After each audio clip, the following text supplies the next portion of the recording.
ஓம் சிவாய நம. திருச்சிற்றம்பலம். சாயான்பினை நாள்தோறும் தழைப்பவர் தாயே ஆகி வளர்த்தனை போற்றி. தென்னாடுடைய சிவனே போற்றி. எந்நாட்டவர்க்கும் இறைவா போற்றி.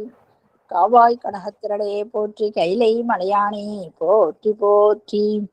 அருள்மிகு உண்ணாமணி சமேத அண்ணாமலையார் திருவடிகள் போற்றி போற்றி. திருத்தணி முருகப்பெருமான் மலரடிகள் போற்றி போற்றி. அருள்மிகு சிவகாமி அம்பாள் சமேத அருள்ஜோதிநாதனே திருவடிகள் போற்றி போற்றி. அனைத்து அடியார்களுக்கும் திருவடி வணக்கம். குருவே சரணம். தெளிவு குருவின் திருமேனி காண்டல், தெளிவு குருவின் திருநாமம் செப்பல், தெளிவு குருவின் திருவார்த்தை கேட்டல், தெளிவு குரு ஒரு சிந்தித்தல் தானே, தெளிவு குரு ஒரு சிந்தித்தல் தானே. திருச்சிற்றம்பலம். ஐயா வாருங்கள் ஐயா, நீங்களே நானூறு துதி பாடி ஆரம்பிக்கலாங்க ஐயா. திருச்சிற்றம்பலம். ஊழியர்கோன் விப்பொழித்த புகழியர்கோன் கழல் போற்றி, ஆழிமிசை கண்மிதற்கில் அணைந்த பிரானடி போற்றி, வாழி திருநாவலூர் வன் தொண்டர் பதம் போற்றி, ஊழிமலி திருவாத ஊரர் திருத்தாள் போற்றி, பிடி அதன் உருமை கொளமிகு கரியது, பிடி அதன் உருமை கொளமிகு கரியது, வடிகொடுதனதடி வழிபடும் அவரிடர், கடிகணபதி வர அருளினன் மிகு கொடை, வடிவினர் பயில்வலி பலமுறை இறையே. ஈராண்டில் சிவஞானம் பெற்றுயர்ந்த மெய்கண்டார் இணைத்தாள் போற்றி, நாராண்ட பல் அடியார்க்கு அருள் புரிந்த அருள் நந்தி நற்றாள் போற்றி, நீராண்ட கடந்தை நகர் மறைஞான சம்பந்தர் நிழற்றாள் போற்றி, சீராண்ட தில்லை நகர் உமாபதியார் செம்பதும திருத்தாள் போற்றி, கைலாய பரம்பரையில் சிவஞான போத நெறிகாட்டும் வெண்ணை பயில் வாய்மை மெய்கண்டான் சந்ததிக்கோ மெஞ்ஞான பானுவாகி, குயிலாரும் பொழில் திருவாவடுதுறைவாள் குரு நமச்சிவாய தேவன், சைலாதி மரபுடையோன் திருமரபு நீடூழி தழைகமாதோ, கருவாய்க் கிடந்தும் கடலே நினையும் கருத்துடையேன், உருவாய் தெரிந்துன்றன் நாமம் பயின்றேன் உனதருளால், திருவாய் பொலிய சிவாய நமவென்று நீரணிந்தேன், தருவாய் சிவகதினி பாதிரி புலியூர் அரணே. திருச்சிற்றம்பலம்.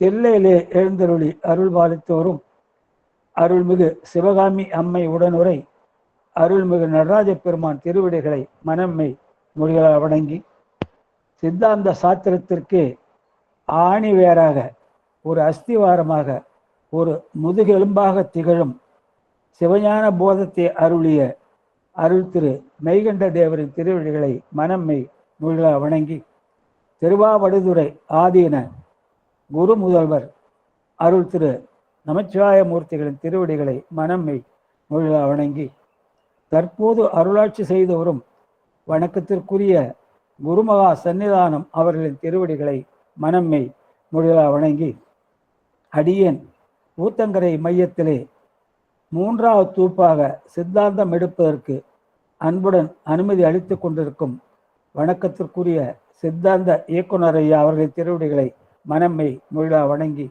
அதேபோல் அடியேன் ஆரணி மையத்திலே மூன்றாவது தூப்பாக திருமுறை எடுப்பதற்கு அன்புடன் அனுமதி அளித்து கொண்டிருக்கும் வணக்கத்திற்குரிய திருமுறை இயக்குனர் ஐயா அவர்களின் திருவடிகளை மனம்மை மொழிலா வணங்கி, அடியனுக்கு இப்படி ஒரு அரிய வாய்ப்பை ஏற்படுத்தி கொடுத்த வணக்கத்திற்குரிய பிரேமா அம்மையார் அவர்களுக்கும் வணக்கத்திற்குரிய செல்வி அம்மையார் அவர்களுக்கும், இந்த நிகழ்வை மிக நேர்த்தியான முறையிலே பதிவு செய்து அதை உடனுக்குடன் வாட்ஸ்அப் குரூப்பிலே பதிவேற்ற செய்து வரும் வணக்கத்திற்குரிய சாருமதி அம்மையார் அவர்களுக்கும், மற்றும் உங்களோடு தோளோடு தோளாக நின்று இந்த குழுமத்திலே அனைத்து நிகழ்வுகளையும் மிகச் சிறப்பாக நடத்த உதவி வரும் அனைத்து அடியார் பெருமக்களின் திருவடிகளையும் வணங்கி, மேலும் இந்த குழுவிலே தினம் தினமும் பல பல அரிய கருத்துக்களை சொல்லி நம்மையெல்லாம் பக்குவப்படுத்தி வரும் வணக்கத்திற்குரிய அனைத்து பேராசிரியர் பெருமக்களின் திருவடிகளையும்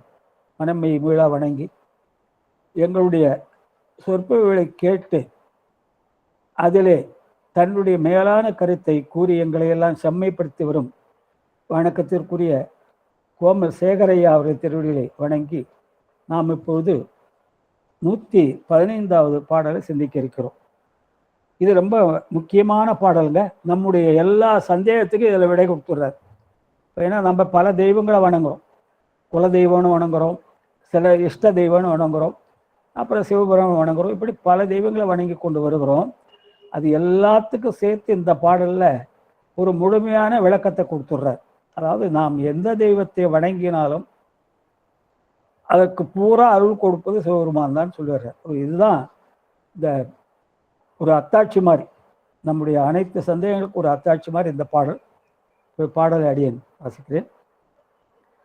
யாதொரு தெய்வம் கொண்டீர் அத்தெய்வமாகி அங்கே ஆங்கே மாதொரு பாகனார்தாம் வருவர் மற்ற தெய்வங்கள் வேதனைப்படும் இறக்கும் பிறக்கும் மேல்வினையும் செய்யும் ஆதலால் இவை இலாதான் அறிந்து அருள் செய்வன் அன்றே.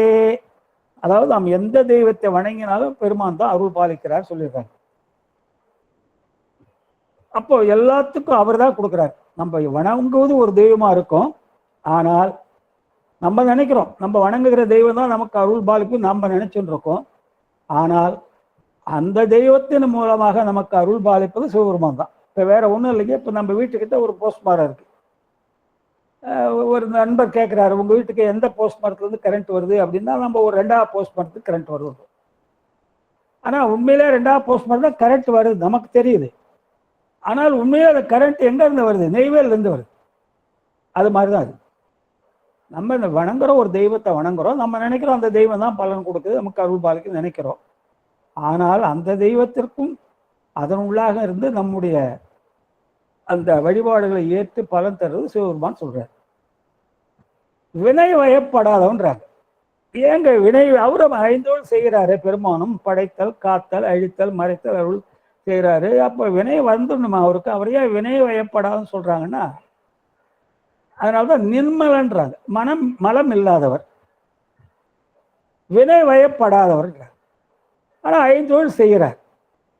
அவருக்கு ஏன் வினை இல்லைன்னா, வினை எப்போ வரும்னா எந்த ஒரு செயலையும் நமக்காக என்று செய்யும்போது தான் வினை வரும். நமக்கு எந்த ஒரு செயலையும் நம்முடைய நன்மைக்காக என்று நாம் அதில் செய்யும்போது தான், தன்முனைப்போடு செய்யும்போது தான் அது நல்வினையோ தீவினையாக மாறும்.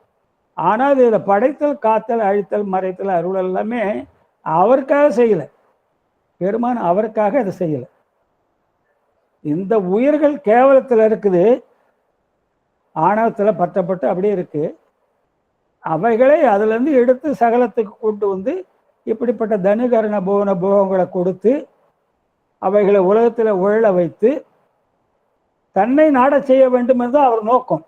நம்ம இந்த உடலை கொண்டு நம்ம வழிபாடு செய்து அவரை அடைய வேண்டும் என்பது அவருடைய நோக்கம். ஆனால் நம்ம இந்த உடலை பெற்றவுடன் இந்த உலகத்திலே முழுக ஆரம்பிச்சிடும், உலக இன்பங்களே முழுக ஆரம்பிச்சிடும். அப்போ மேலும் மேலும் விலைகளை செய்து கொண்டே போகிறோம். அதனால்தான் நம்மளுக்கு தொடர்ந்து பல பிறவிகள் வந்துருக்கு. ஆக பெருமான் வினை வயப்படாதவன்றாங்க.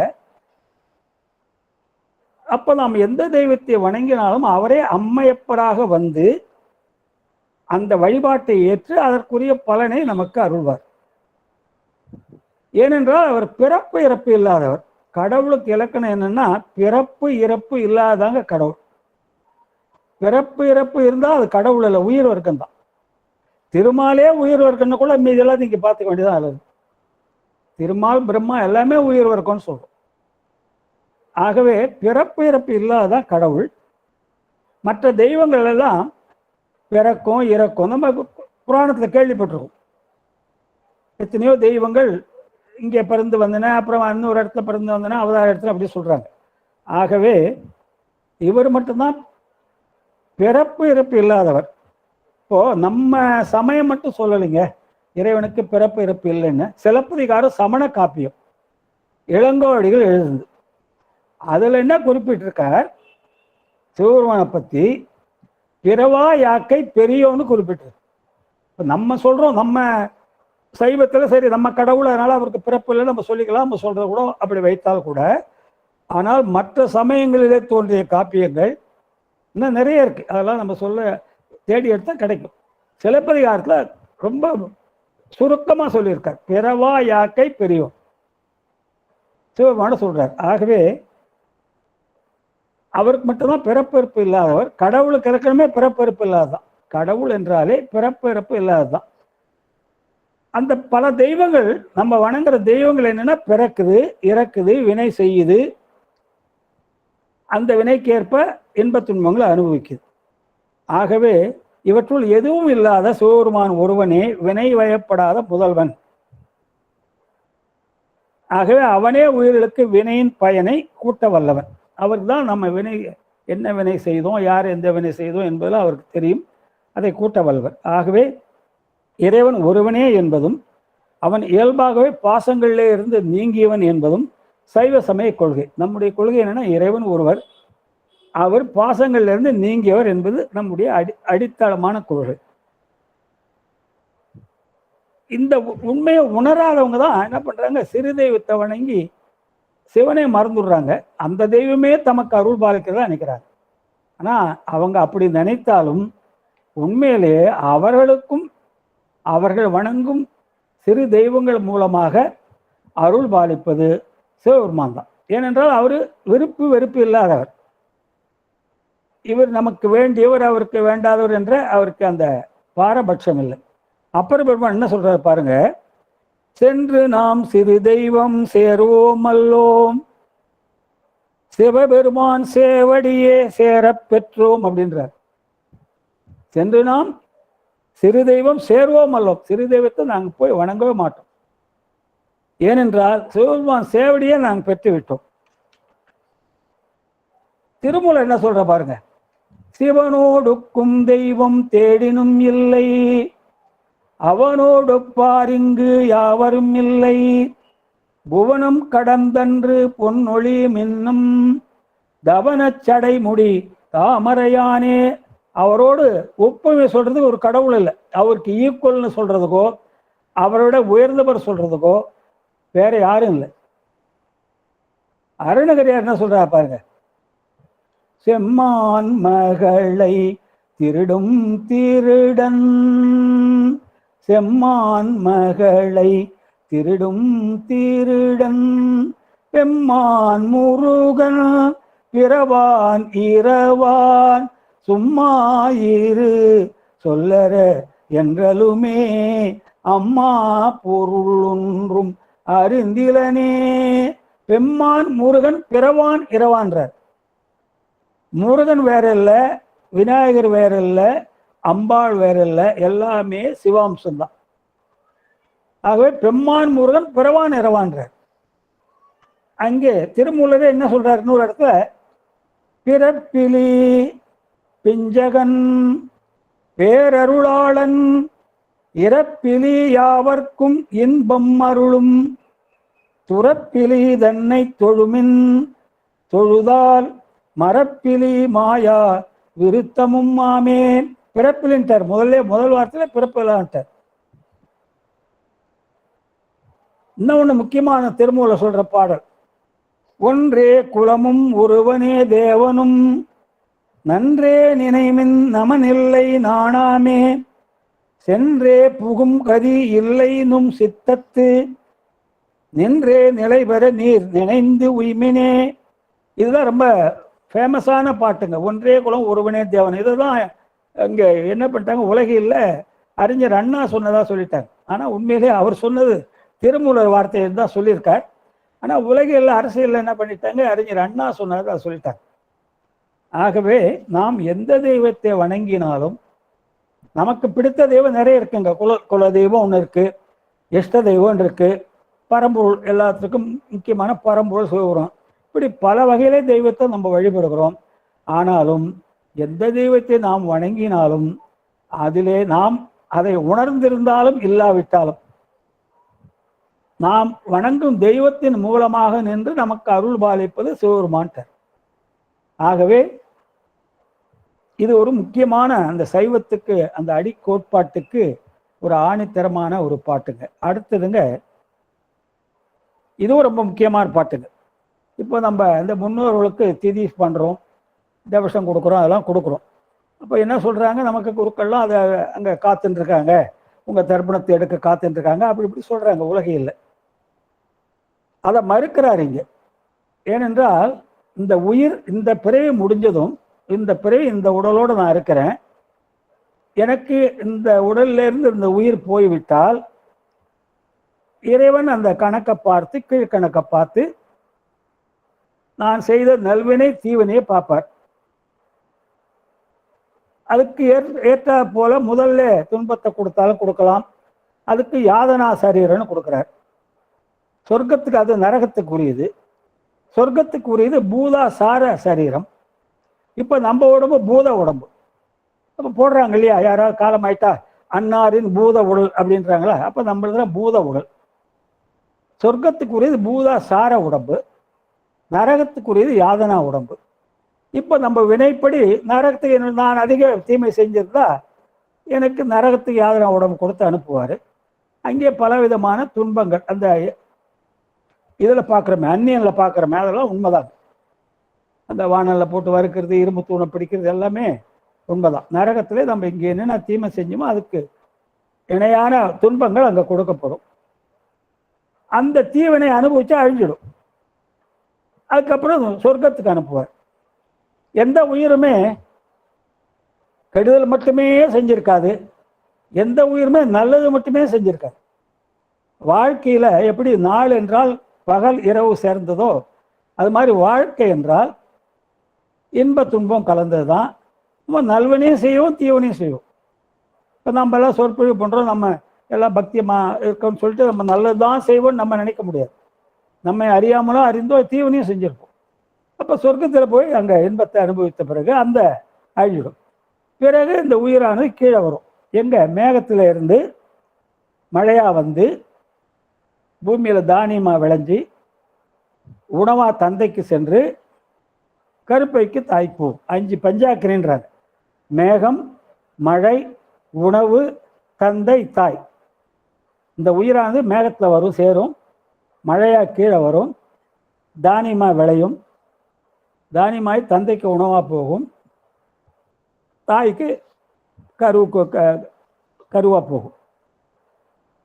அப்போ இந்த உயிர் பூலோகத்தில் வாழ்ந்த வாழ்க்கையும் மறந்துடும், சொர்க்கத்தில் அனுபவிச்ச இன்பத்தையும் மறந்துடும், நரகத்தில் அனுபவிச்ச துன்பத்தையும் மறந்துடும்.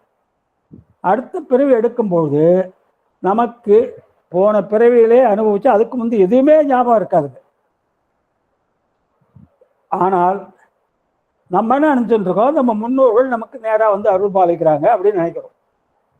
அதையும் என்ன செய்யறார், பெருமான் தான் அதை ஏற்று அருள் பாலிக்கிறாராம். நம்ம முன்னோர்கள் வழிபாடு செய்யறோம், சின்ன தேவசம் கொடுக்குறோம், அதெல்லாம் தேதியெல்லாம் கொடுத்தீங்கன்னா அந்த வழிபாட்டையும் பெருமான் தான் ஏற்று நமக்கு அருள் பாலிக்கிறார்.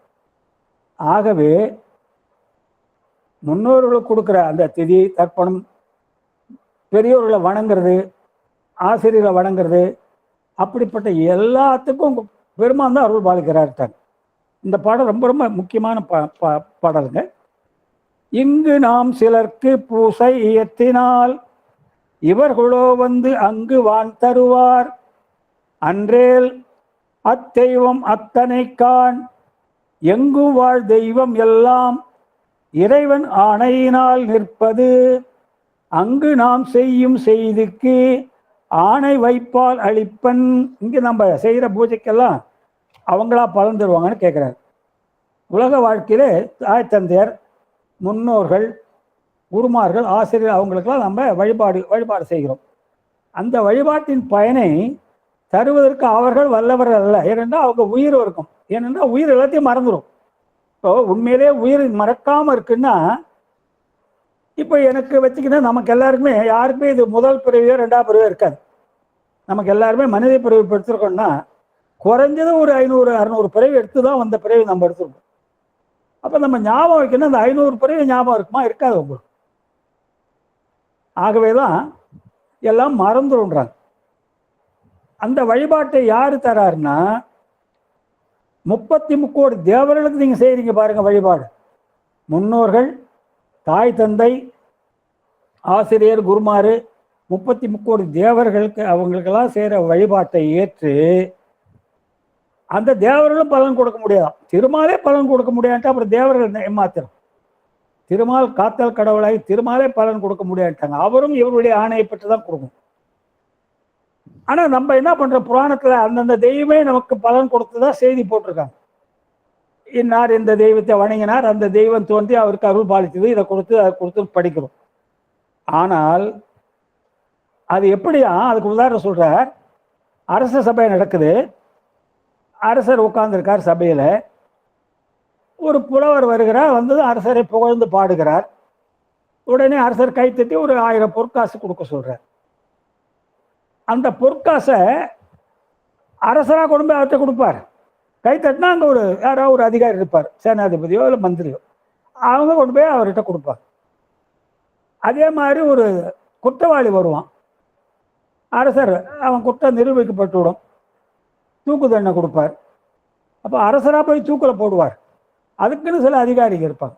அது மாதிரி தான் அரசன் ஆணை எப்படி மந்திரி சேனாதிபதி மூலம் நமக்கு மக்களுக்கு தண்டனையோ நன்மையோ தருதோ, அது மாதிரி சிவபெருமானே தன் ஆணையை அந்த தன் ஏவல் வழி நிற்கும்ட்டார். எல்லாமே அவருடைய ஏவல் வழியா. ஏவல் வழின்னா அவருடைய ஆணைப்படின்னு அர்த்தம். உலகத்தில் உள்ள அனைத்தும் அவர் ஏவல் வழி நடப்பதுதான். ஆகவே அந்தந்த தெய்வத்தில் வைத்து அந்த தெய்வத்திற்கு நாம் செய்யும் வழிபாட்டை ஏற்று அந்த தெய்வம் மூலம் நின்று நமக்கு பலன் தருகிறார். ஆனால் நமக்கு தெரியறது அந்த தெய்வம் தான் பலன் கொடுக்கும்னு நினைக்கிறோம். ஆனால் உண்மையிலே அது உண்மை அல்ல. அந்த வழிபாட்டை ஏற்று அந்த தெய்வத்தின் மூலம் நமக்கு பலன் தர்றது பெருமான் தான். ஆகவே மற்ற தெய்வங்கள் சுதந்திரமாக பலன் கொடுக்க வல்லன அல்ல.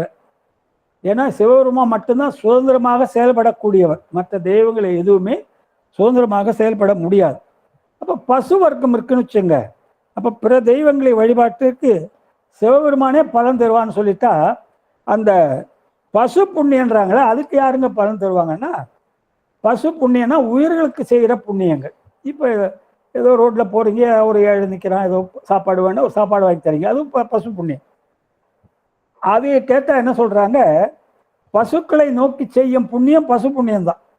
நீங்கள் உயிர்களுக்கு எதை கொடுத்தாலும், ஒரு நன்மை செய்தாலும் பிற உயிர்களுக்கு, அது பசு புண்ணியம் தான். உயிர்களுக்கு செய்யக்கூடிய புண்ணியம் தான்.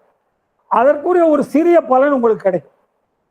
அது மூலமாக உங்களுக்கு முத்தி கிடைக்காது. பசு புண்ணியம் நம்ம எவ்வளவு செய்தாலும் அதை போன்ற ஒரு சிறு பலன் நமக்கு ஒரு நன்மையாக கொடுப்பார். ஆகவே பசுக்களை நோக்கி செய்யும் புண்ணியம் பசு புண்ணியம். பசுக்கள்னா உயிர் வர்க்கங்கள். பதியை நோக்கி செய்யும் புண்ணியம் தான் சிவபுண்ணியம். பதியை நோக்கி என்ன புண்ணியம் செய்யறேன்னா, உண்மை, சரியை, கிரியை, யோகம், ஞானம். சரியையில் ஆலயத்தை தூய்மைப்படுத்துறதுங்க. இப்போ தாய்மார்கள் போகிறாங்க, ஒரு ஆலயத்துக்கு போகிறாங்கன்னு வச்சுங்களேன். ஒரு 10 பேர் ஒரு ஆலயத்துக்கு வழிபாட்டுக்கு போகிறாங்க. அங்கே ஆலயம் நேற்று ஏதோ ஒரு பூஜை நடந்திருக்கு, அல்லது ஒரு யாகம் நடந்திருக்கு, ரொம்ப அசுத்தமாக இருக்குது. உடனே ஒரு அம்மா என்ன பண்ணுறாங்க, ஐயோ கோயில் அசுத்தமாக இருக்குன்னு சொல்லிட்டு அங்கே இருக்க தொடப்பத்தை எடுத்து கோயிலை சுத்தப்படுத்த வேண்டும் என்பதற்காக சுத்தப்படுத்துகிறாங்க. வேற எந்த எண்ணமும் இல்லை அவங்களுக்கு. கோயில் அசுத்தமாக இருக்குது, இறைவன் உருகின்ற இடம், அதை சுத்தப்படுத்த வேண்டும் என்று அதை எடுத்து சுத்தப்படுத்துகிறாங்க. இது உண்மை சரியை. அதே மாதிரி இன்னொரு அம்மா என்ன பண்ணுறாங்க, அவங்களும் தொடப்பத்தை எடுத்து சுத்தப்படுத்துகிறாங்க இந்த அம்மா கூடய.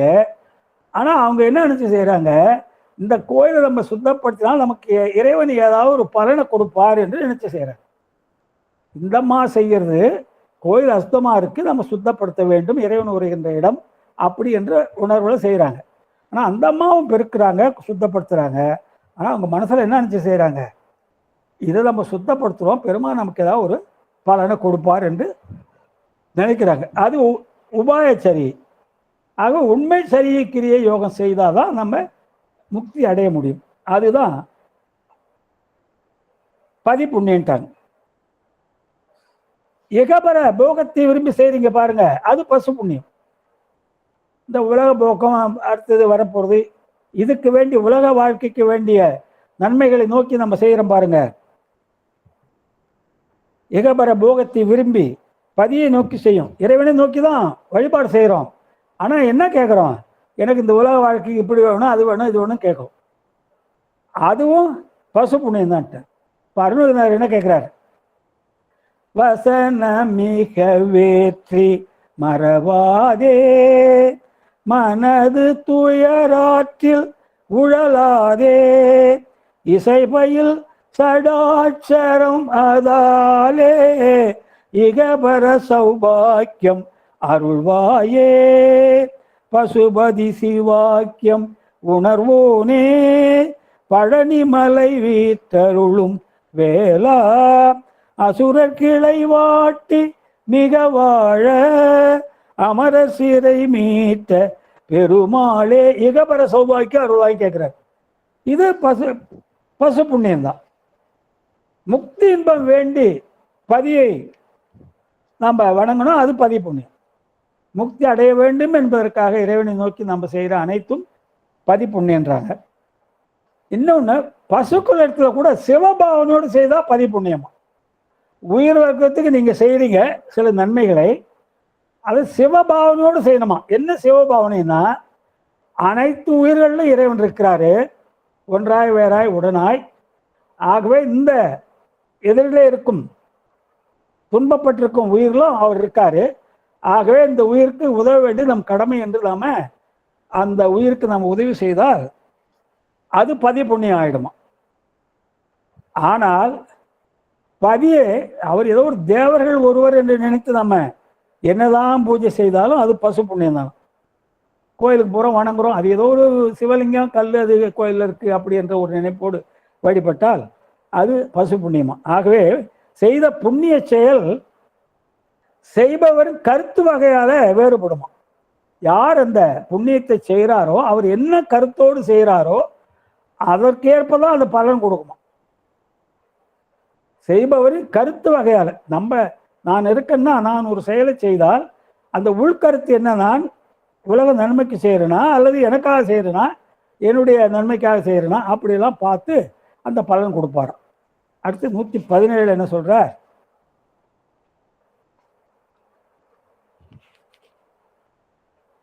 காண்பவன் சிவனே ஆனால் அவன் அடிக்கு அன்பு செய்கை மாண்பு அறம் அரண் தன் பாதம் மறந்து செய் அறங்கள் எல்லாம் வீண் செயல் இறைவன் சொன்ன விதி அறம் விருப்பு ஒன்று இல்லான் பூண்டனன் வேண்டல் செய்யும் பூசனை புரிந்து கொள்ளே. மேற்கூறியவற்றை யார் எந்த தெய்வத்தை வழிபட்டாலும் அதனை அறிந்து அருள வல்லவன் சிவருமான் என்பது தெளிவு. ஆகவே பெருமாண்டி திருவடிகளை அன்புடன் நம்ம வழிபட வேண்டுமா. அதான் மாண்பு அறமா. நமக்கு என்ன அறம், பெருமாண்டி திருவடிகளை அன்புடன் வணங்க வேண்டும். அதான் நம்முடைய மாண்பு அறமா.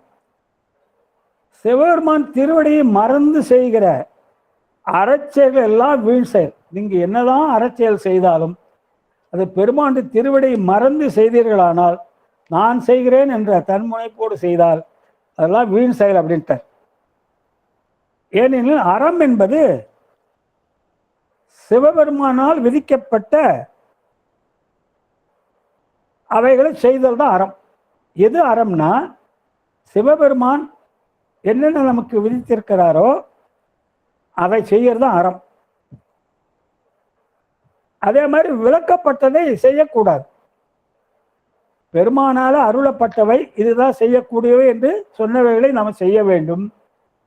இதெல்லாம் செய்யக்கூடாது என்று சொல்லியிருக்கார் பாருங்க. தர்மத்துக்கு மாறானவை அவைகளை நீக்க வேண்டும்.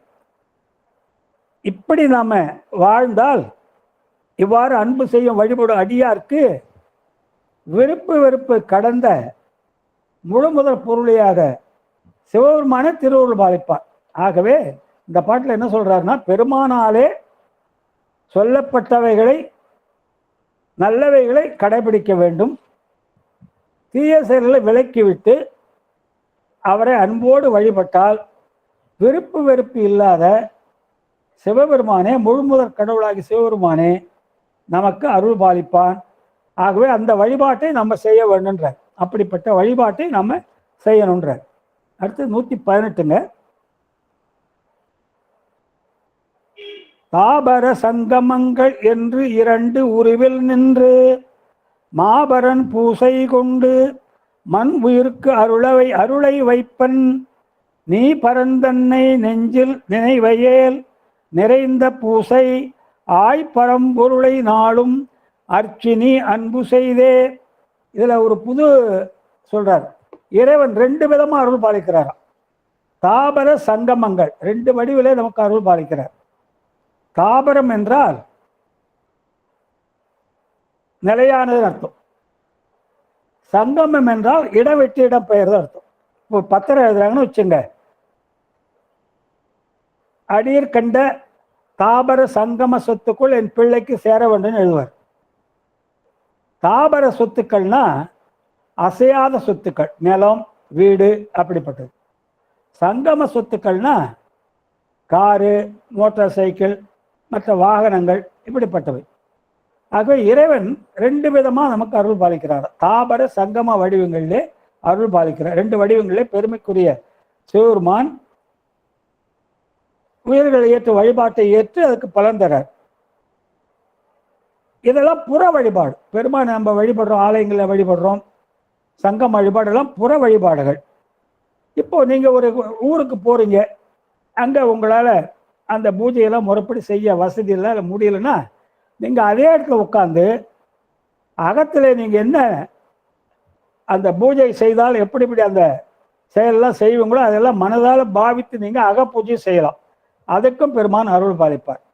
நம்ம செய்ய வேண்டிய பூஜைகள் முறைப்படி நம்மால செய்ய முடியாத பட்சத்திலே அவற்றை மனதால பாவித்து செய்தாலும் அருள் பாலிப்பார். ஆகவே பெருமானை நாள்தோறும் போற்றி வழிபட வேண்டும். நன்றி கடன் அதாங்க நமக்கு. பெருமானை நாள்தோறும் வழிபட வேண்டும். ஏனென்றால் இப்படிப்பட்ட ஒரு நல்ல உடலை கொடுத்திருக்கார், ஒரு வீடு வாசலை கொடுத்திருக்கார், மனைவி மக்களை கொடுத்திருக்கார், ஒரு நல்ல வாழ்க்கையை கொடுத்திருக்கார். அப்படிப்பட்ட பெருமானை நம்ம நாள்தோறும் போற்றி வழிபட வேண்டும். இது தாபரம் என்றால் சிவலிங்கம் தாபரம், ஏன்னா அப்படியே நிலையானது. சங்கமம் என்றால் அடியார்கள் அர்த்தம். குரு லிங்க சங்கம வழிபாடு சொல்லுவாங்க. குரு லிங்க சங்கம வழிபாடுனா குருவை சிவனாகவே வழிபட வேண்டும். சிவலிங்கத்தை அது ஏதோ ஒரு கல்லு அப்படி என்று நினைத்து வழிபடாமல் எல்லா இடத்திலும் அருள் பாலிக்கும் சிவபெருமான் அந்த சிவலிங்கத்திலும் இருந்து அருள் பாலிக்கிறார் என்ற எண்ணத்தோடு வழிபாடு செய்யணும். சங்கம வழிபாடு என்றால் அடியார்கள், நம்மை போன்ற அடியார் பெருமக்கள் சங்கம வழிபாடுன்றார். அப்போ சங்கமம் என்றால் இயங்கும் இயல்புடைய அர்த்தம், இடம் விட்டு இடம் போறதுன்னு அர்த்தம். சங்கமம் என்றால் இடம் விட்டு இடம் செல்லுதல். தாபரம் என்றால் நிலையான அர்த்தம். இங்க சங்கமம் அடியார்களை குறிக்குது, மெய் அடியார்களை குறிக்குது. திருக்கோயிலில் இருக்கிற சிவலிங்கம் தாபர வடிவம், ஏன்னா அது அப்படியே அங்கேயே இருக்கும். குரு வழிபாடு சங்கமத்தில் அடங்கிடும். குரு வழிபாடு சங்கமத்தில் அடங்கிடும். இப்போ இன்னொன்று சொல்றார், வாக்குக்கும் மனதுக்கும் எட்டாத சிவபெருமான் திருமேனி கொண்டு அருளும் போது அது சுத்த மாயா பவனத்தில் தான் இருக்குமா. பெருமான் திருமேனி கொண்டு அருளும் போது அவருடைய வடிவம் சுத்த மாயா பவனத்தில் தான் இருக்குமா. ஆனால் பூலோகத்தில் அப்படிப்பட்ட திருமேனி நம்ம பார்க்க முடியாது. அதனால்தான் சிவலிங்க வடிவிலோ அடியார்கள் வடிவிலோ இருக்காராம். ஆனால் அதுக்கு ஒரு விதிவிலக்கு இருக்கு. இதே பூலோகத்தில் நாயன்மார்களுக்கு அருள் பாலிக்கும் போது பெருமான் தன்னுடைய அருளை வைத்து வடிவத்தில் வந்திருக்கார். எல்லா நாயன்மார்களுக்கும் பெருமான் காட்சி கொடுத்திருக்கார். அது சங்கற்பத்தாலே தன் திருவருளை கொண்டு திருமேனி தாங்கி அப்பர் பெருமான், சம்பந்தர், சுந்தரர், மாணிக்கவாசகர் என்ன போன்ற அடியார்களால் நேராக காட்சி கொடுத்திருக்கார். சுத்தமாயா போனத்துலாம் ஒரு வடிவம் தோன்றும். பூலோகத்துல தோன்றாது. அதுக்குத்தான் இந்த சங்கம வழிபாடு, லிங்க வழிபாடுலாம் வச்சிருக்காங்க, அதை வணங்குவதற்காக. ஆனால் ஒரு விதிவிலக்குன்னா, அனைத்து நாயன்மார்களுக்கும் பெருமான் தன் திருவுருளை திருமேனியாக கொண்டு நேரே வந்து உமையம்மோடு காட்சி கொடுத்து அருள் பாலிச்சிருக்கார் என்பதே உண்மை. ஆகவே திருக்கோயிலில் இருக்க சிவலிங்கத்தையும் நாம பெருமானிலே நினைத்து வழிபட வேண்டும். திருநீரு, ருத்ராட்சம் முதலிய திருவேடம் அணிந்த அடியார்களையும் சிவனாக நினைத்து வழிபட வேண்டும். குருவையும் சிவனாக நினைத்து வழிபட வேண்டும். ஆகவே அங்கே வழிபட முடியாது என்பதால் தான், அவருடைய உண்மை உருவத்தை பூலோகத்தில் வழிபட முடியாது என்பதால் தான் சிவலிங்க வடிவில் இருக்கார். இப்போ இந்த அம்மாவுக்கு ஒரு சந்தேகம் வருது. ஒரு 800 ஆண்டுகளுக்கு முன்னாலே அப்பர் பெருமான், சம்பந்தர் எல்லாருக்கும் நேராக பெருமான் காட்சி கொடுத்துருக்காரு. இப்போ ஏன் காட்சி கொடுக்கலன்னா, அப்போ பெருமானுக்காக எதையும் செய்ய துணிந்தார்கள். இப்போ சம்பந்தருடைய திருமணம் வேண்டாம் என்று பெருமாண்ட விண்ணப்பம் செய்கிறாரு. அந்த ஜோதியில இறங்குப்பானி ஒரு திருமணத்தை வந்தாலும் இறங்குன்னு சொல்றாரு. பெருமான் பாலிக்கிறார். திருமணம் முடிந்த கையோட சம்பந்தர் மனைவியோடு ஜோதியில இறங்கிடுறார். திருமணத்துக்கு வந்திருந்தவங்களும் எல்லாரும் இறங்கிடுறாங்க. இப்போ பூலோகத்துக்கு பெருமான் வராரு வச்சுங்க. இப்போ என்கிட்டே வந்து, அப்பா நீ சித்தாந்தெல்லாம் எடுக்கிறியாங்கல்ல, வா உனக்கு முக்தி கொடுக்குறேன்னு நான் என்ன சொல்லுவேன், பெருமானே இப்போதான் பிக்கப் ஆகிருக்கு, இன்னும் கொஞ்ச நாள் ஆகட்டும் பெருமானே, உன்னுடைய சேவை தானே நான் செய்கிறேன் அப்படின்னு. அப்போ நமக்கு இந்த உலகத்துக்கு போகிறதுக்கு யாருக்குமே இஷ்டம் இல்லை. ஆனால் பழைய காலத்தில் வாழ்ந்த அடியார்கள் அப்படி இல்லை. சிவனுக்காக எதையும் செய்ய துணிந்தப்ப நந்தனார் இருந்தார். சிதம்பரத்துக்கு வரணும் ஆசை.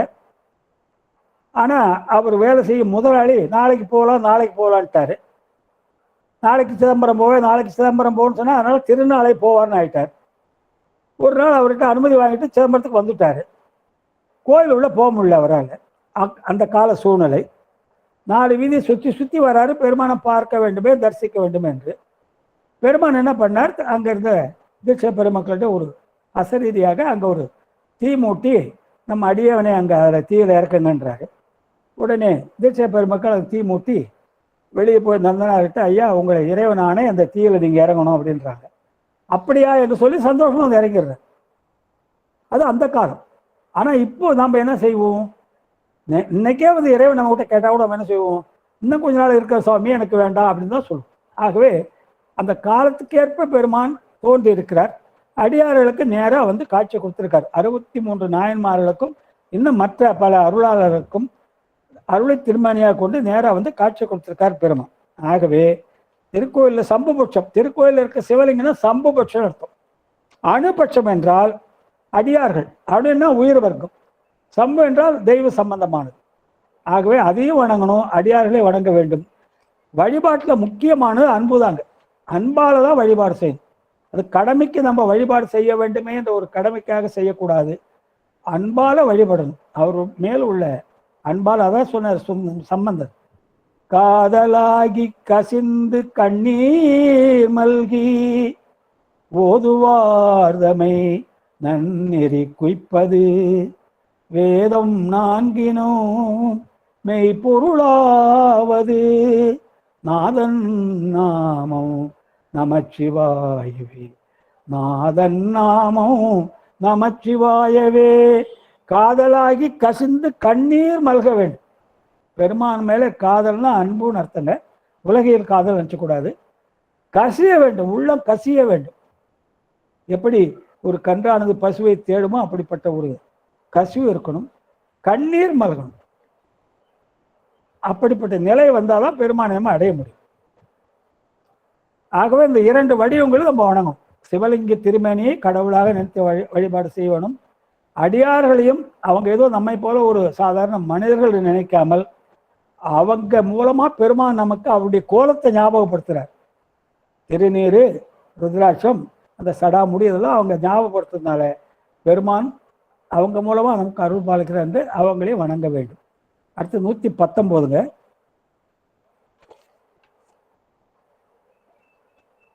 அரண் அடிக்கு அன்பர் செய்யும் பாவமும் அறம் அது ஆகும். பரநடிக்கு அன்பு இலாதார் புண்ணியம் பாவமாகும். வரம் உடை தக்கன் செய்த மாவேள்வி தீமையாகி நரரினில் பாலன் செய்த பாதகம் நன்மையாய்த்தே. இதுல ரெண்டு விதமா சொல்றார். பெருமான் மேல அன்பு இருந்து செய்யறது ஒரு விதம், பெருமான் மேல அன்பு இல்லா செய்து ஒரு விதம். புண்ணியம் பாவமும் கொள்பவரது உயர்வு தாழ்வு பற்றி தான். நாம் ஒரு புண்ணியம் செய்யறோமோ பாவம் செய்யறோமோ அதை கொள்பவருடைய உயர்வு தாழ்வு பற்றி தான் அதை புண்ணியமோ பாவமோ நிச்சயிக்கப்படும். மாறாக புண்ணிய பாவங்களை செய்பவரின் உயர்வு தாழ்வு பற்றியோ அந்த செய்யக்கூடிய வினைகளை உயர்வு தாழ்வு பற்றியோ அல்ல. அதுக்கு உதாரணம் என்ன சொல்றார்? சிவபெருமானுடைய திருவடிக்கு அன்பு உடையவர் பாவம் செய்தாலும் அந்த பாவம் புண்ணியமா முடிஞ்சிருமா. பெருமான் மேல நமக்கு அன்பு நிறைய இருக்கு, ஆனால் நம்ம ஒரு பாவம் செஞ்சுட்டோம் தெரியாம, அந்த பாவமும் புண்ணியமா முடியும். ஆனால் பெருமான் திருவடிக்கு அன்பு இல்லாதவர் செய்யும் புண்ணியம் பாவமா முடிஞ்சிடும். அதுக்கு உதாரணம் சொல்றேன். தக்கன் தன்னுடைய தட்சன்ற ஒரு தேவன் தன்னுடைய தவ வலிமையால பிரம்மாவுடைய புத்திரன் ஒரு யாகம் வளர்த்துறான். ஆனால் எல்லா தேவர்கள் தெய்வங்களுக்கெல்லாம் அழைப்பு கொடுக்குறான், சிவபெருமானை அழைக்கவில்லை. ஏனென்றால் அந்த தாட்சாயினி தட்சனுடைய மகளாக பிறந்து பெருமானை அடைய தவம் இருந்தார்கள். அதன்படி தாட்சாயனாக அங்கே பிறந்தாங்க பெருமாட்டி. அந்த திருமணத்துக்கு வரும்பொழுது தட்சன் அந்த கைலாயத்துக்கு போவது தட்சன் மாமனார் என்ற தோரணையில் கர்வத்தோடு போனதுனால பெருமான் அந்த திருமணத்திலிருந்து மறைந்து விட்டார். பிறகு தாட்சாயணி பெருமான் அழைத்து சென்று விட்டார் தனியாக. அதனால பெருமான் மேலே தட்சனுக்கு கோபம். அதனால அவரை அழைக்காமல் அவிர்வாக அவர் குடைக்காமல் அந்த யாகத்தை தொடங்கினான். ஆனால் யாகம் நல்ல யாகம்தான், ரொம்ப சிறப்பான யாகம். எல்லா தெய்வங்களும் வந்திருந்தாங்க, எல்லா தேவர்களும் வந்திருக்காங்க. ஆனால் முக்கியமாக யாரை கூப்பிடணும் அவரை கூப்பிடல. யார் முழுமுதற் பொருளோ அவரை கூப்பிடாத தன்முனைப்போடு அவரை ஒதுக்கி விட்டு அந்த யாகம் என்னாச்சு, தீமையில முடிஞ்சு போச்சு. பெருமாட்டி அந்த யாகத்தை பார்க்க வரணுன்னாங்க, அது போக வேணான்னு சொன்னார். இருந்தாலும் பெருமாட்டி மீறி வந்தாங்க. இவன் மதிக்கவில்லை. அம்மா அதில் அந்த யாக கொண்டு இறங்கி விழுந்து விட்டார்கள். பெருமான் அந்த வீரபத்திரை தோற்றுவித்து அந்த யாகத்தை அழித்தார். அது வரலாறு. அப்போ பெருமானை மதிக்காமல் யாகம்னு உயர்ந்தது. எல்லா தெய்வங்களும் வந்திருக்கிறாங்க, எல்லா தேவர்களும் வந்திருக்கிறாங்க, செய்து மிகப்பெரிய யாகம்தான். ஆனால் யாரை மதிக்க வேண்டுமோ அவரை மதிக்காமல், முழுமுதற் கடவுளான சிவனை மதிக்காமல் அந்த யாகத்தை செய்தாலே அது பாவமா முடிஞ்சு போச்சு. அவன் தண்டிக்கப்பட்டான். அதே போல சிறு பிள்ளையான விசார சர்மர் தந்தை தான் வைத்திருந்த பால் குடத்தை காலால் இடறி விட்டார் என்பதற்காக அந்த மாடு மேய்க்கிற கோலை எடுத்து தந்தை காலில் அப்படி வீசினார். அது அவர் காலை துண்டித்து அவர் இறந்து விட்டார். அவர் விசார சர்மர் என்பவர் அந்தன குலத்தை சேர்ந்தவர், உயிர்கள் மேலே இரக்கம் உள்ளவர். ஒரு சமயம் அவர் நடந்து செல்லும் பொழுது அந்த ஊரில் மாடு மேய்க்கு சிறுவன் ஒருத்தன் எல்லா அந்தனர் வீட்டு மாடுகளையும் மேய்ச்சலுக்கு ஓட்டி கொண்டு போனான். போகும்போது எல்லா மாடுகளும் அடித்து அழைத்து சென்றான். அதை பார்த்து இவர் அடைய படுபாவி, மாடுகளை அடிக்கிறாயே, அடிக்காதே என்று சொல்லி, இனிமேல் நானே மேய்க்கிறேன், நீ வேண்டாம் என்று சொல்லி அந்த உரிமையாளர்கிட்ட போய் நானே உங்கள் மாடுகளை மேய்க்கிறேன், எனக்கு எதுவும் கூலி வேண்டாம் என்று சொல்லி அவனை நிறுத்தி விட்டு இவர் எல்லாத்தையும் மாடு மேய்க்க ஆரம்பித்தார். இவருடைய அன்பான உபசரிப்பால அந்த மாடுகள் மேல் தடவி கொடுக்கறது, நல்ல இடத்துக்கு புல் உள்ள இடத்துக்கு மேய வைக்கிறது, இப்படிப்பட்ட அன்பான உபசரிப்பால இந்த மாடுகள் தானாகவே பாலை சொரிய ஆரம்பித்தன. அந்த பால் வீணா போதேன்னு நினைச்சு என்ன பண்ணார், ஒரு குடங்களில் பிடித்து வைத்து அங்கே மணலிலே, காட்டிலே உள்ள மணலிலே சிவலிங்கம் பிடித்து அதுக்கு அபிஷேகம் பண்றார். இதை இந்த மாடு மேய்க்கும் மேய்ச்சவன் இருக்கான் பாருங்க, அவன் பார்த்து விட்டான். அவன் இந்த உண்மை புரியல.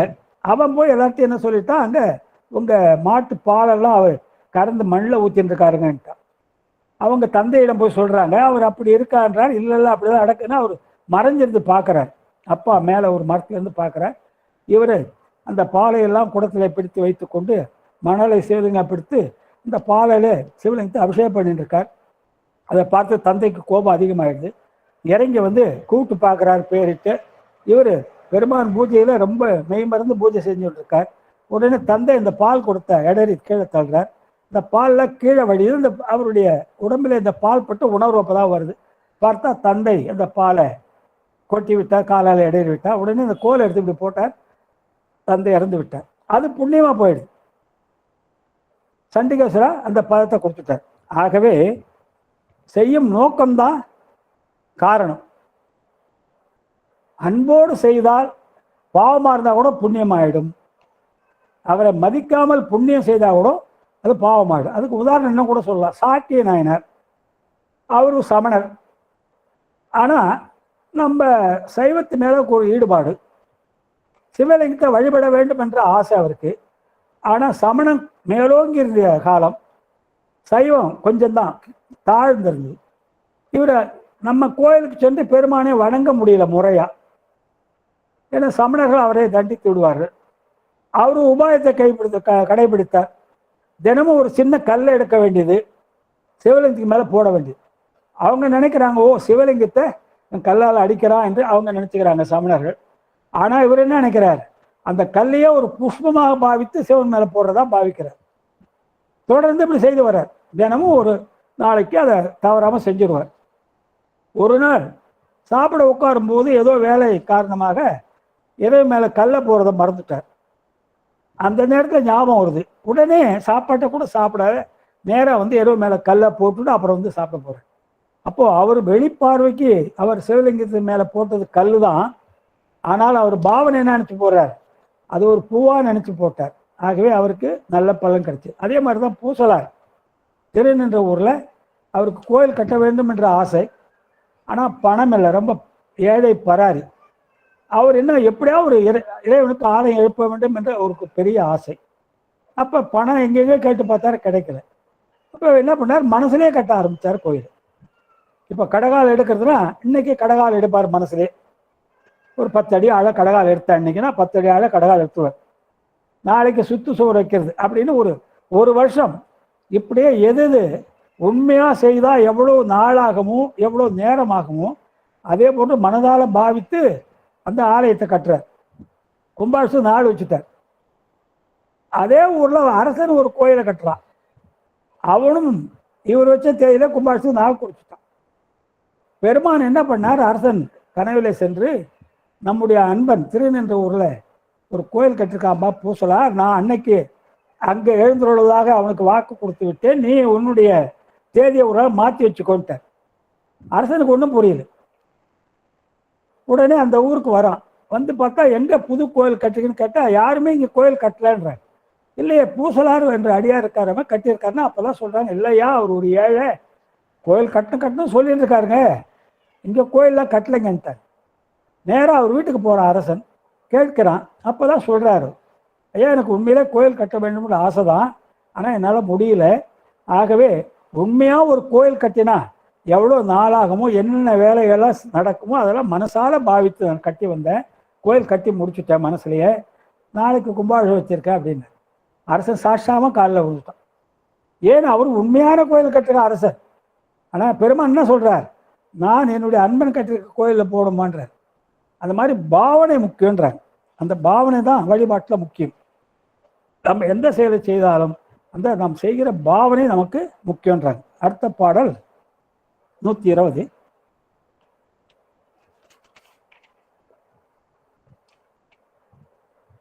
மறைகள் ஈசன் சொல் அச்சொல் வழிவாரா உயிரை வைக்கும் சிறைகள் மாநிறையம் இட்ட பணி செய்வோர் செல்வத்தோடும் உறையும் மாபதிகள் உம்பர் உலகங்கள் யோனிக்கு எல்லாம் இறைவன் ஆணையினால் இன்பத் துன்பங்கள் ஏவது ஆகும். இதில் என்ன சொல்றார், ரொம்ப சிம்பிளா சொல்றார். மறைகள் வேத ஆகமங்கள் பெருமானால அருளப்பட்டவை. வேதங்கள் ஆகமங்கள் ரெண்டுமே பெருமானால அருளப்பட்டவை. அந்த மறைகளில் ஆகமங்களை விதித்தபடி நடக்காத உயிர்களை இறைவன் சிறையிட்டு தண்டிப்பதற்காக இருக்க இடம்தான் நரகம். பெருமான் வேதங்களை அருளியிருக்கிறார், ஆகமங்களை அருளியிருக்கிறார். அதில் பலவிதமான அறச்செயல்களை கூறியிருக்கிறார். வேதங்கள் ஆகமங்கள்ல எது எது அறச்செயல்னு சொல்லியிருக்கார். அந்த அறச்செயல்படி நடக்காத உயிர்களை சிறையில் இட்டு தண்டித்து திருத்துவதற்காக ஏற்பட்ட இடம்தான் நரகன்றார். அதே மாதிரி சொர்க்கம் என்பது என்னன்னா, பெருமான் விதித்த அறச்செயல்படி நடக்கிறாங்க பாருங்க. அவர் சொன்ன வழிப்படி என்னென்ன அறச்செயல் சொல்லியிருக்காரோ வேதங்கள்ல ஆகமங்கள்ல, அதன்படி நடப்பவங்களை அவங்களுக்கு நன்மை செய்யறதுக்கு உள்ள இடம் தான் சொர்க்கன்ற. ஆக எல்லா உலகத்திலும் இதை போலதான் வச்சிருக்காரா பெருமான். அற செயல்படி நாம் செய்து வாழ்ந்தால் சொர்க்கத்துக்கு அனுப்புவார். அதற்கு மாறாக நம்ம தீமைகளை செய்தால் நரகத்தை அனுப்புவார். ரெண்டுமே நம்மை திருத்ததானம். நரகத்துக்கு அனுப்புறதுக்கு நம்ம திருத்ததானம். மொத்தம் 224 புவனம் இருக்கும். நம்ம உலகம் போல மொத்தம் 224 புவனம் இருக்குன்றாங்க. எல்லா உலகங்களும் இதே மாதிரிதான் பெருமான் அருள் பாலிக்கிறான்றார். அடுத்து 121, ஆணையால் அவனி மன்னன் அருமறை முறை செய்யாரை ஆணையின் தண்டம் செய்தும் அரும் சிறை இட்டும் வைப்பன் ஆணையின் வழி செல்வோர்க்கு அரும்பதி செல்வம் நல்கி ஆணையும் வைப்பன் எங்கும் ஆணையே ஆணையே கான். உலகத்தை ஆள்கின்ற வேந்தர்கள் என்ன செய்யறாங்க? அவங்க ஆணைக்கு இணங்கி நடப்பவங்களுக்கு பரிசுகள் தராங்க, நல்லது செய்யறாங்க. இப்ப இறைவன் அரசன் ஒரு ஆணையிட்டு இருக்காரு, இதெல்லாம் நல்ல செயல், இது தீய செயல்னு. அப்படி நல்ல செயல் செய்யறதுக்கு மன்னன் பரிசு கொடுத்து அவங்கள பாராட்டுறான். அப்படி நல்ல செயல் செய்யாதவர்களை, ஆணைக்கேற்ப நடவாதவர்களை தண்டிக்கிறான், சிறையில் வைக்கிறான். நல்லது செஞ்சா பரிசு கொடுக்குறான், பாராட்டுறான், மாளிகைலாம் கொடுக்குறான். ஆனால் தீயது செய்தால் அவங்களுக்கு சிறையில் அனுப்புறான், தண்டிக்கிறான். அப்படிப்பட்ட அரசன் செய்வது போல இந்த உலகத்தில் ஒப்பற்ற பெருவேந்தனாகிய பெருமான் இறைவன், ஒப்பற்ற பெருவேந்தனாம். அரசன்னா குறுநில மன்னன். ஆனா இவர் யாரு? நம்ம இறைவன் ஒப்பற்ற பெருநில மன்னன் இவர்தான். இவ்வாறே தண்டம் செய்தும் தகுதிக்கேற்ப நல்லது செஞ்சா நல்லது செய்ய கொடுப்பாரு, கெட்டது செஞ்சா நம்ம கெட்டதை கொடுப்பார். அப்ப தகுதிக்கேற்ப தன் ஆணையின்படி உயிர்களுக்கு வினைகளுக்கேற்ப நல்லதோ தீமையோ செய்கிறார். அப்போ எப்படி ஆசிரியர் மாணவன் எழுதும் விடைக்கேற்ப மதிப்பெண் தருகிறாரோ அது மாதிரி இறைவனும் நம்முடைய வினைக்கு ஏற்ப நமக்கு நன்மையோ தீமையோ செய்வார். அடுத்து 122ங்க.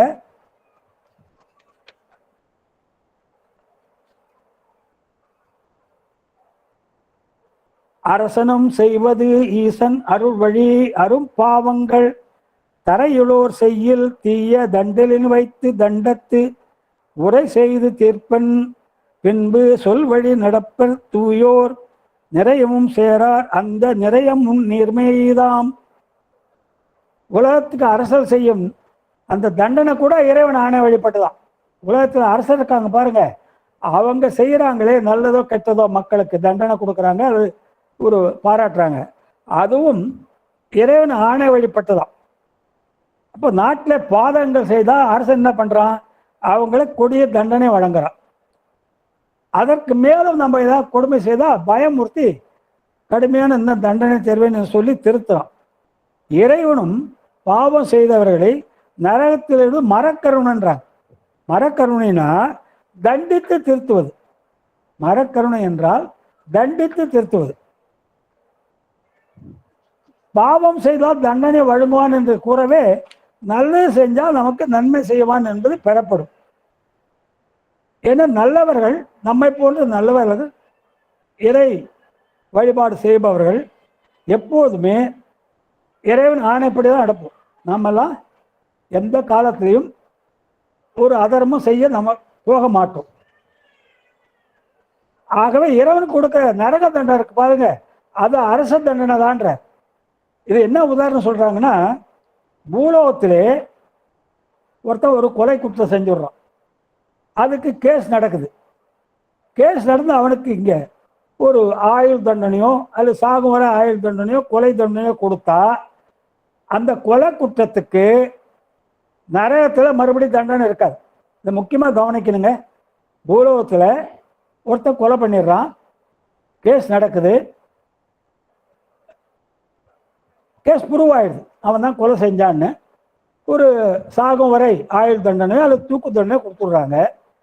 அந்த தண்டனையை முறைப்படி இங்கே நிறைவேற்றி விட்டால் அந்த கொலை பாதகத்துக்கு நரகத்திலே தண்டனை இருக்காது. ஒருவேளை அந்த கொலை செய்தவனுக்கு ஒரு தவறான தீர்ப்பால, இப்ப கூட நமக்கு நாட்டில் ஒரு தீர்ப்பு வந்தது, ஒரு சில கொலை செய்தாங்க, எல்லாம் கண்ணால பார்த்தாங்க, ஆனா கோர்ட்ல என்ன பண்ணிட்டாங்க, சாட்சி இல்லைன்னு சொல்லி தள்ளுபடி செஞ்சுட்டாங்க. அது மாதிரி உண்மையிலே ஒரு கொலை செய்தவனை ஒரு தவறான தீர்ப்பால அவனுக்கு இங்கே தண்டனை வழங்கப்பட முடியாவிட்டால், உண்மையிலே அவன் கொலை செய்துட்டான், ஆனால் பூலோகத்தில் அவனுக்கு தண்டனை வழங்க முடியல, ஒரு தவறான தீர்ப்பு கொடுத்துட்டாங்க, விடுவிச்சுட்டாங்க. அப்போ அந்த கொலை பழிக்கு அவனுக்கு நரகத்தில் கட்டாய தண்டனை உண்டு. ஆகவே அரசன் ஆணையும் தண்டனையும் இறைவன் வழிபட்டது தான். இன்னொன்று என்ன சொல்றாங்க, இந்த பிறவியில் நம்ம செய்யற பாருங்க, பெரிய புண்ணியம் பெரிய பாவம், அது இந்த பிறவில பலன் கொடுத்துரும். பொதுவாக வினை செய்து அடுத்த பிறவில தான் பலனை கொடுக்கும். நம்ம ஒரு நல்வினையோ தீவினையோ செய்கிறோம் இந்த பிறவியில, ஆனால் அது பலன் அடுத்த பிறவில தான் கொடுக்கும், நல்லதோ கெட்டதோ.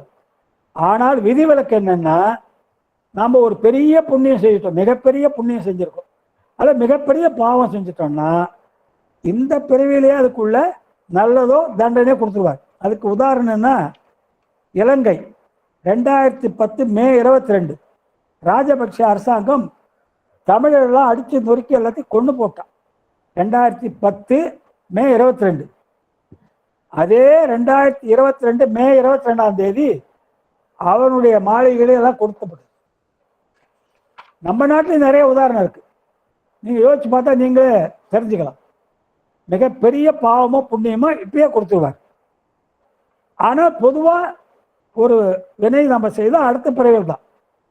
அதனால தான் பாருங்க, மனுநீதி சோழன் என்ன செய்யறான், அவனுடைய மகன் சிறு பையன் இளவரசன் ராஜவீதியில தேர் ஓட்டின்னு வரான்.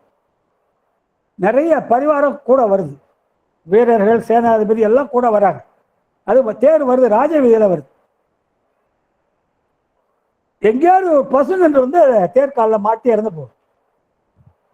ஆனா அவன் வேணும்னு ஏத்தலை, அது ராஜவீதி, அந்த கன்று எங்கிருந்து வந்தே தெரியல, கூட நிறைய பேர் வராங்க. அப்படி இருந்தும் யார் கண்ணியும் படாம அந்த கன்று வந்து பட்டு இறந்து போச்சு.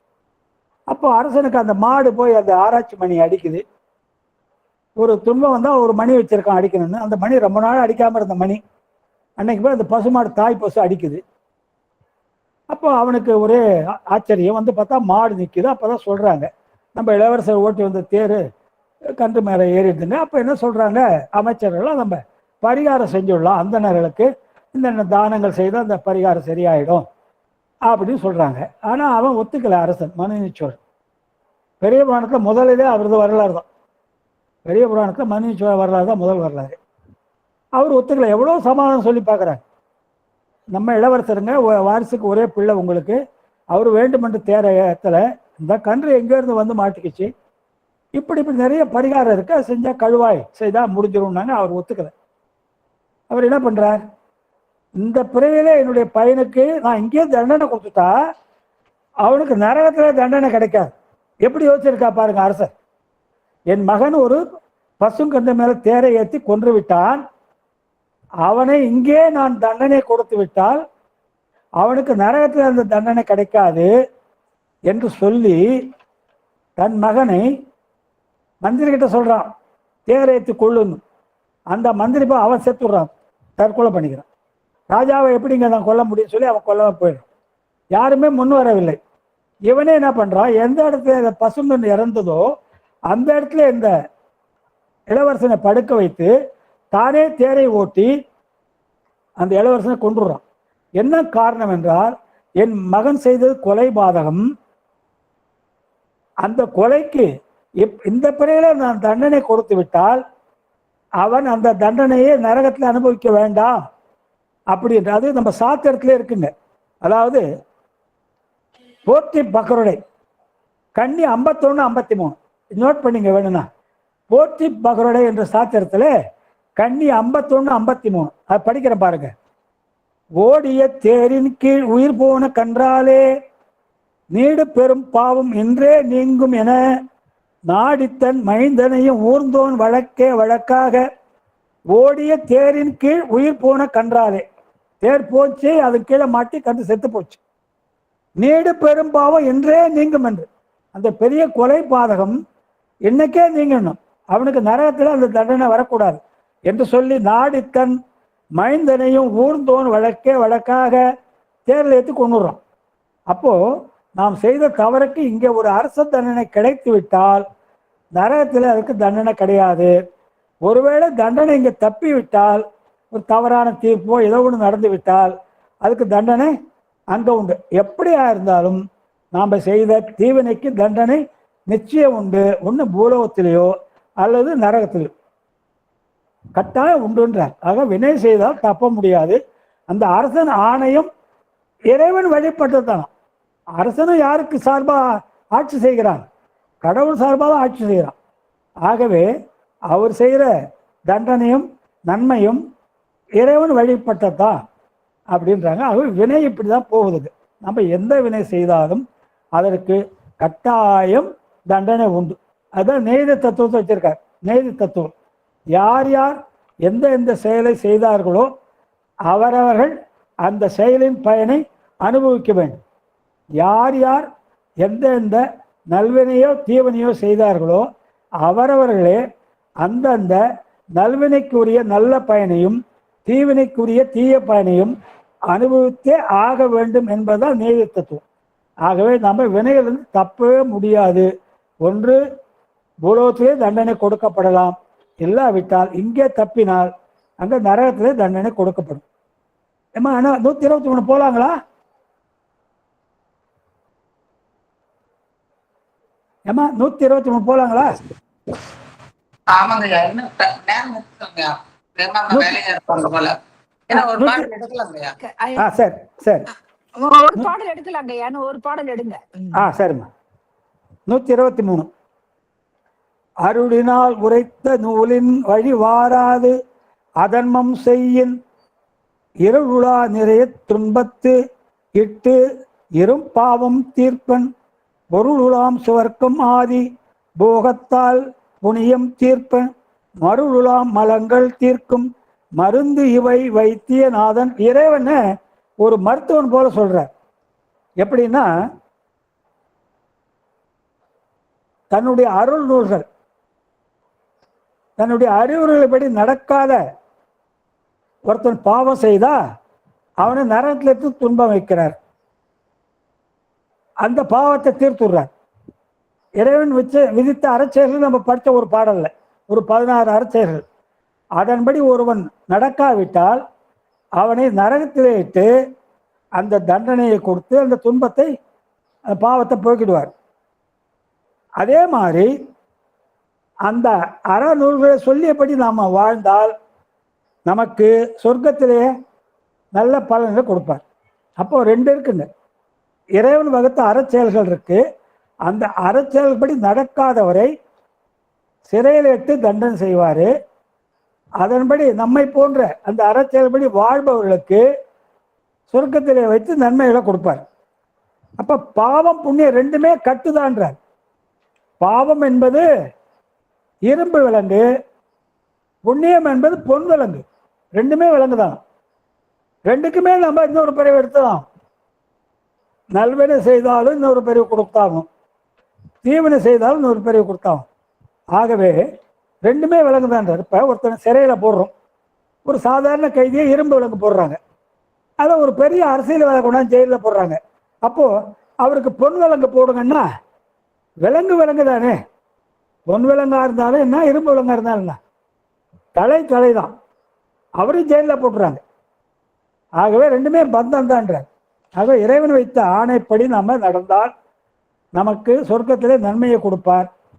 அப்படி அவர் ஆணைப்படி நடக்காவிட்டால் நமக்கு நரகத்தில் துன்பத்தை கொடுப்பாரு. பாவம் புண்ணியம் 2மே நமக்கு பந்தம் தான்றார். இது வைத்தியநாதன். எப்படி ஒரு மருத்துவன் வைத்தியத்துக்கு போனா நம்ம நோய்க்கு ஏற்றபடி நமக்கு மருந்து தர, அதே மாதிரிதான் இறைவனும் நம்ம நல்வினையோ தீவனையோ அதற்கேற்படி நமக்கு நல்லதோ கெட்டதோ செய்யற. வேத ஆகம நூல் வழி நெல்லாமை பாவம், வேத ஆகம நூல் வழி நிற்பது புண்ணியம். இது ரெண்டுமே நோயா நமக்கு. எப்படி நமக்கு சாதாரண உடம்பு சரியில்லை போனால் மருத்துவர்கிட்ட போகிறோமோ, அது மாதிரி நாம் வேத ஆகம வழிபடி நடக்காவிட்டால் அது பாவம். வேத ஆகம வழிபடி நடந்தால் அது புண்ணியம். ரெண்டுமே நமக்கு நோய் தான். அது புண்ணியம் பொன் விலங்கு, பாவம் இரும்பு விலங்கு. ஆகவே இந்த ரெண்டுலேருந்து நம்ம நீக்கிறதுக்கு பெருமான் என்ன செய்கிறார்? சிவபிரான் ஆகிய வைத்தியநாதன் இன்ப துன்பங்களாக மருந்தை கொடுக்குறார். புண்ணியம் செய்தா இன்பம் என்ற மருந்தை கொடுக்குறார், பாவம் செய்தா துன்பம் என்ற மருந்தை கொடுக்குறார். ரெண்டுமே பந்தம் தான். ஆகவே இறைவனை ஒரு வைத்தியநாதன்றார். பெருமான் ஒரு வைத்தியரை போல, வைத்தியர் எப்படி நோய்க்கேற்ப மருந்து தருகிறாரோ அது மாதிரி நம்ம நல்வினை செய்திருந்தா புண்ணியம் செய்திருந்தா அதுக்கு இன்ப பயன் என்ற ஒரு மருந்தை கொடுக்குறாரு. நம்ம பாவம் செய்திருந்தா அதுக்கு துன்ப பயன் என்ற ஒரு மருந்தை கொடுக்குறாரு. இப்போ புண்ணியம் கூட நான் செய்தேன் என்று தன்முனைப்போடு செய்தால் பாவம் ஆயிடுமா, பந்தம் தான்.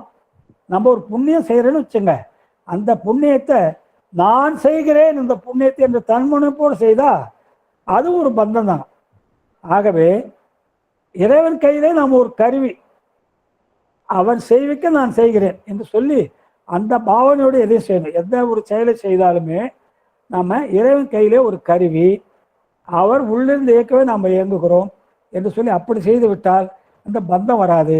ஆனால் நமக்கு நல்லது செய்தால் நல்லதை கொடுப்பார், கெட்டது செய்தால் கெட்டதை கொடுப்பார். ஒரு வைத்தியர் எப்படி நோய்க்கேற்ப மருந்து கொடுக்குறாரோ, வைத்தியர்கிட்ட போனால் எல்லா நோய்க்கும் ஒரே மருந்து கொடுக்க மாட்டாரே.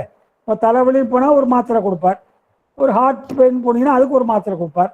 அப்போ நோய்க்கேற்ப வைத்தியர் மருந்து மாத்திரை மாற்றி கொடுப்பார். அது மாதிரி இறைவனும் நம்ம நன்மை செய்திருந்தால் புண்ணியம் என்ற அந்த சொர்க்கம் என்ற மருந்தை கொடுத்து தீர்ப்பார், பாவம் செஞ்சிருந்தா நரகம் என்ற மருந்தை கொடுத்து தீர்ப்பார். மொத்தத்தில் இறைவன் ஒரு வைத்தியநாதன், வைத்தியரை போல செயல்படுகிறார் என்று சொல்லி முடிக்கிறார். இதோட 123 படைச்சிருக்கும். 15, 16, 17, 18, 19, 20, 21, 9 பாட்டு போயிருமா? போன வாரம் மாதிரி 9 போயிருக்கு.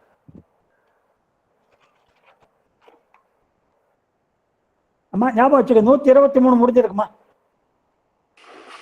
சரிங்கய்யா சரிங்கய்யா.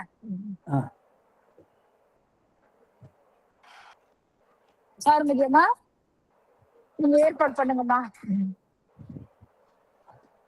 சரிங்கம்மா. இந்த நேர சத்தம் அதிகமா கேக்குது, அதனால நீங்க ஏற்பாடு பண்ணுங்க. சரிங்கம்மா. ஐயா ரொம்ப சிறப்பா இருந்ததுங்க ஐயா. எந்த தெய்வங்களை, குலதெய்வம் உட்பட எந்த தெய்வங்களை வணங்கினாலும் நமக்கு பெருமான் தான் அந்த வணங்குகின்ற அருளை பெருமான் தான் நமக்கு வழங்குறாரு. ஆனா நம்ம நம்ம குலதெய்வம் வழிபடுறதுனால நமக்கு அருள் கிடைக்குன்னு நினைக்கிறோம். ஆனா பெருமான் தான் அதை அவங்க மூலமா கொடுக்குறாங்க அப்படின்னு சொல்லி ரொம்ப சிறப்பா இருந்ததுங்க ஐயா. அதே மாதிரி அந்த வினை பயனை நம்ம அனுபவிக்கிறோம். அதுல உயர்ந்த வினை பயனா இருந்தது, அதாவது உயர்ந்த புண்ணியமா நம்ம இந்த இப்போ இருக்கும் போதே நம்ம செஞ்சோம்னா அதுக்கான பலன் நன்மையை நம்ம இப்பவே அடைஞ்சிடலாம். அதே மாதிரி அந்த பாவம் அப்படி ரொம்ப பெருசா நம்ம பாவம் செஞ்சுட்டாலும் இப்போ நம்ம அந்த பாவத்தை அனுபவிச்சுட்டோம் அப்படின்னா மேல நமக்கு தண்டனை பெருமான் மேல உலகத்துல நமக்கு தண்டனை தர மாட்டாரு அப்படின்னு சொல்லி ரொம்ப அருமையா சொன்னீங்கய்யா. அதே மாதிரி இப்போ இந்த உயிர் எப்படி இப்போ வினை செய்யுது, அது யாதனா பரு உடலோட யாதனா சரீரம் பெற்று போய் நரகத்துல போய் கிடக்குது. அங்க போய் துன்பத்தை அனுபவிக்குது. அதுக்கப்புறம் அந்த துன்பம் சில காலம் அனுபவிச்ச பிறகு திரும்ப பூதசாரா சரீரம் பெற்று அந்த சொர்க்கலோகத்துக்கு போயிட்டு அங்க உள்ள துன்பங்களா இன்பங்களா அனுபவிக்குது. அப்படி இன்ப துன்பத்தை அனுபவிச்ச பிறகு எப்படி இப்படி வருது அப்படிங்கறத ரொம்ப அருமையா சொன்னீங்க ஐயா. அது ரொம்ப அருமையா இருந்தது. என்னன்னா மேகமா அது கலந்து அதுல மழை நீரா கீழே தாவரங்கள் வழியா தாவரங்களை அந்த உணவா அவங்க அம்மா அப்பா சாப்பிடுறாங்க. அப்படி சாப்பிடும் போது அவங்க மூலமா அப்புறம் தந்தை மூலமா தாய்க்கு அப்புறம் அந்த குழந்தை பிறகுதுங்க. ரொம்ப அருமையா இருந்ததுங்க ஐயா. அது வினைப்பயனை பெருமான் எப்படி எல்லாம் கொடுக்குறாங்க, நமக்கு பிறவி கொடுக்குறாங்கன்னு நம்ம சொல்றோமே தவிர அது எவ்வளவு ஒரு நுட்பமா பெருமான் அதை எப்படி எல்லாம் செய்யறாங்க. அந்தந்த நிமிஷமே அந்த கணக்கு எழுதுறாரு. எழுதும் கணக்கு இன்னம்பர் ஈசனே அப்பா அப்படியெல்லாம் பண்ணி பெருமான் நம்மள பக்கத்திலே இருந்து இப்படி பாதுகாத்து இப்படி எல்லாம் பாத்துக்கிறேன். செய்யறாங்க அப்படிங்கும்போது ரொம்ப சிறப்பா இருந்ததுங்க ஐயா. அதே மாதிரி நம்ம வந்து சிவபெருமானுக்கு செய்யற தொண்டை வந்து நம்ம எப்படி செய்யணும் அப்படின்னா, நீங்க உதாரணம் சொன்னீங்க. ஒரு அம்மா வந்து கூட்டிட்டு இருக்காங்க கோயில்ல. என்னன்னா அடியார்கள் எல்லாம் வருவாங்க. பெருமான் இருக்கிற இடம் சுத்தமா இருக்கணும் அப்படின்னு சொல்லி அம்மா வந்து எல்லாம் சுத்தம் பண்றாங்க. இன்னொரு அம்மா என்ன செய்யறாங்க? இத செஞ்சா இந்த பலன் கிடைக்கும். பலன் இத கிடைக்கும். கூட்டுனா இப்படி நமக்கு வந்து பெருமான் வந்து பலன் தருவார் அப்படின்னு சொல்லி அப்படி செய்றாங்க. அந்த எண்ணம் தாங்க ஐயா நமக்கு. அது ரொம்ப சிறப்பா எடுத்து சொன்னீங்க ஐயா. அதான். சிம்பிளா ஒரு உதாரணம் சொல்லி ரொம்ப அருமையா சொன்னீங்க. நம்ம வந்து பெருமானோட சிந்தனையில இருந்து நம்ம வந்து அந்த தொண்டை வந்து செஞ்சுட்டே இருக்கணும். செய்யணும் செய்யணும். பெருமான் வந்து நமக்கு அதை தருவாங்க, இதை தருவாங்கன்னு அந்த அந்த செயலை வந்து செய்யக்கூடாது. இப்ப நம்ம புண்ணியமா தேவர்கள்லாம் அவங்க எல்லாம் ஏன் இப்பயும் தெய்வமாவே இருக்காங்க அப்படின்னா, அவங்க வந்து ஒரு பலனை கருதி செய்யறாங்க பெருமான்கிட்ட. அந்த பெரிய புண்ணியத்தை வந்து அவங்க சேர்த்துக்கிறதுக்காக அந்த பலனை கருதிதான் அவங்க வந்து அதை செய்யறதுனாலதான் அவங்க வந்து தெய்வங்களாவே இருக்காங்க. பெருமானோட திருவடியில இரண்டரை கலக்க முடியல. பெருமானோட இருக்காங்க. அந்த போனங்கள்லாம் அந்த போனத்துக்கான இன்ப இது சுகங்களை அனுபவிச்சுட்டு அப்படியே இருக்காங்களே தவிர அவங்க வந்து பெருமானோட இன்பத்தை வந்து போய் அடைஞ்சு இடையிறாத அந்த இன்பத்தை வந்து கிடைக்கல அவங்களுக்கு. அது ரொம்ப அருமையா இருந்ததுங்க ஐயா இன்னைக்கு வகுப்பு. வாழ்த்து பாடல் பாடிடுறாங்க ஐயா. முடிச்ச பிறகு அடியார்கள் அத்தனை பேரும் சந்தேகம் கேட்கலாம். கேட்டதுக்கு அப்புறம் விடை பெற்றுக்கலாம். திருச்சிற்றம்பலம். வான்முகில் வளாது பெய்க மலிவளம் சுரக்க மன்னன் பொன்முறை அரசு செய்க குறைவிலாது உயிர்கள் வாழ்க நான்மறை அறங்கள் ஓங்க நற்றவம் வேள்வி மல்க மேன்மைக்குள் செய்வ நீதி விளங்குக உலகமெல்லாம். மேன்மைக்குள் செய்வ நீதி விளங்குக உலகமெல்லாம். ஆறிரு தடந்தோள் வாழ்க அறுமுகம் வாழ்க வெப்பை கூறுசை தனிவேல் வாழ்க குக்குடம் வாழ்க செவ்வேல் ஏரிய மங்கை வாழ்க யானை தன் அணங்கு வாழ்க மாறிலா வள்ளி வாழ்க வாழ்க சீரடியார் எல்லாம் வாழ்க சீரடியார் எல்லாம். திருச்சிற்றம்பலம். அம்மா பேசலாங்கம்மா, அடியார்கள் எல்லாம் பேசலாங்க. எதிரிங்கம்மா. சிவன் நீங்க ரெக்கார்ட் ஆஃப் பண்ணிக்கீங்கம்மா.